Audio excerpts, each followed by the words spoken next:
کہتے ہیں ملک الموت نے بارگاہ رب العزت میں عرض کی کہ اے مولا کریم، میں نے کروڑوں لوگوں کی جانیں قبض کی ہیں، مگر 2 جانیں ایسی ہیں جنہیں قبض کرتے وقت مجھے بڑا ہی صدمہ اور افسوس ہوا ہے۔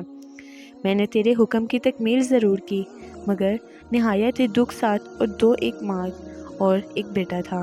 واقعی کچھ اس طرح سے ہے کہ ایک جہاز غرق ہو گیا تھا اور ایک عورت نے اپنے شیرخوار بچے کے ساتھ ایک تختے کا سہارا لینے میں کامیاب ہو گئی۔ تختہ دریا میں بہہ رہا تھا اور ماں اور اس کا بیٹا اس پر سوار تھے۔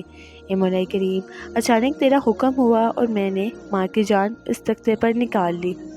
میرے لیے پریشان کن بات یہ تھی کہ ماں مر چکی ہے، اب بچے کا کیا حشر ہوگا؟ بچہ ایک ٹوٹے ہوئے تختے پر سوار ہے اور تختہ ہر آنے والی لہروں سے ٹکرا رہا ہے، جو کسی وقت بھی کسی تیز لہر کی زد میں آ کر الٹ سکتا ہے۔ بچے کے لیے نہ خوراک کا انتظام ہے، نہ کسی نگران کا بندوبست ہے۔ دریا کے کنارے دھوبی کپڑے دھو رہے تھے، اچانک کسی کی اس بچے پر نظر پڑی تو تختے کو کھینچ کر لائے۔ وہ سب بڑے حیران ہوئے کہ ماں مر چکی ہے، بچہ بے یار و مددگار تختے پر زندہ سلامت موجود ہے۔ وہ لوگ اس بچے کو اپنے سردار کے پاس لے گئے۔ سردار بیچارہ بے اولاد تھا۔ سردار خوبصورت بچہ دیکھ کر اس پر اس کا دل آ گیا اور سردار نے بچے کو اپنی نگرانی میں لے کر اسے بیٹا بنا لیا۔ یہ بچہ ابھی 8-9 سال کی عمر کا تھا کہ اپنے ساتھی بچوں کے ساتھ کھیل رہا تھا۔ اتنے میں بادشاہ وقت کی سواری کی آمد کا شور سن کر سب لوگ ادھر ادھر بھاگ گئے، مگر یہ بچہ سڑک پر اکیلا کھڑا رہا۔ بادشاہ کی سواری گزر گئی، اس کے پیچھے اس کا حملہ پیدل آ رہا تھا۔ ان میں سے ایک سپاہی کو رستے میں سرما کی ایک پڑیا ملی۔ اتفاق سے اس بچے کی نظر بہت کمزور تھی اور اس سرمے کی اسے بہت ضرورت تھی، لہٰذا اس نے وہ سرما بحفاظت اپنے پاس رکھ لیا۔ آنکھوں میں لگانے سے پہلے اسے خیال آیا کہ سرما تکلیف نہ پہنچائے، لگانے سے پہلے کسی دوسرے شخص پر آزما لینا چاہیے۔ قریب ہی وہ بچہ کھڑا تھا، اس نے اس بچے پر آزمانا چاہا۔ بچے نے سرما اپنی آنکھوں میں لگا لیا، مگر جو نہیں سرما اس نے لگایا، اسے زمین کی تہہ میں موجود چیزیں بھی نظر آنے لگی۔ اس نے دیکھا کہ زمین کے اندر بہت سے خزانے پوشیدہ ہیں۔ بچہ ہوشیار تھا، اس نے چیخنا چلانا شروع کر دیا، سرما لگانے کی وجہ سے میری آنکھوں میں سخت تکلیف ہو گئی ہے۔ وہ لوگ سرمے کی پڑیا گرا کر چلے گئے۔ بچہ سرمے کی پڑیاں اٹھا کر گھر پہنچا اور خوشی خوشی باپ کو سارا واقعہ سنا دیا۔ سردار بڑا خوش ہوا۔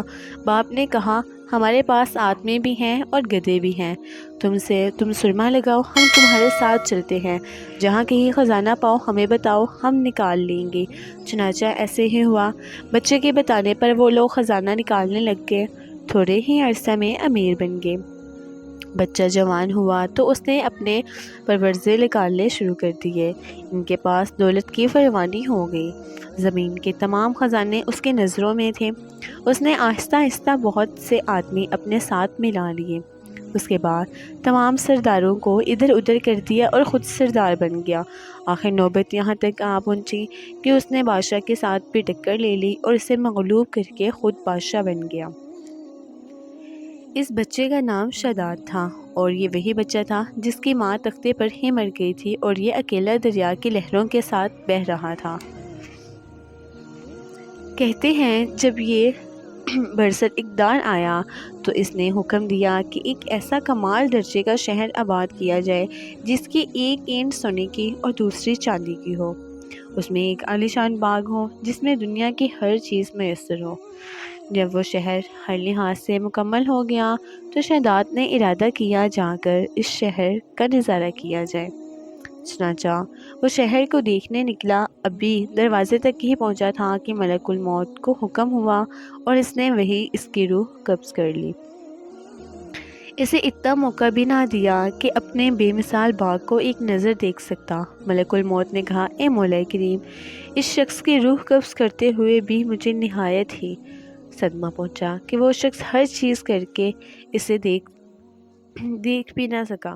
اللہ تعالیٰ نے فرمایا، یہ وہی بچہ ہے جس کی ماں تختے پر مر گئی تھی، اور اس پر تجھے ترس آیا تھا، اور بچے نے بڑے ہو کر نافرمانی کی، خدا کے حکم سے بغاوت کی اور سرکشی اختیار کر لی، مگر ہم نے اسے خود ساختہ جنت میں قدم رکھنے کی مہلت بھی نہ دی اور اسے باہر ہی ہلاک کر دیا۔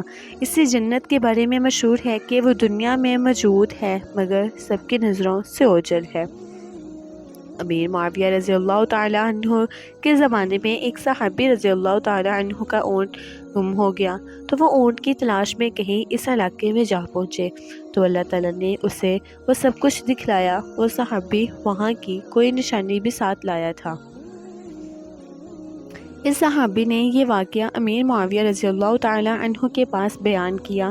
انہوں نے اس جگہ کو کافی تلاش کرایا مگر کسی کو بھی وہ جنت نہ ملی اور اللہ تعالیٰ نے ہمیشہ کے لیے پوشیدہ کر دیا۔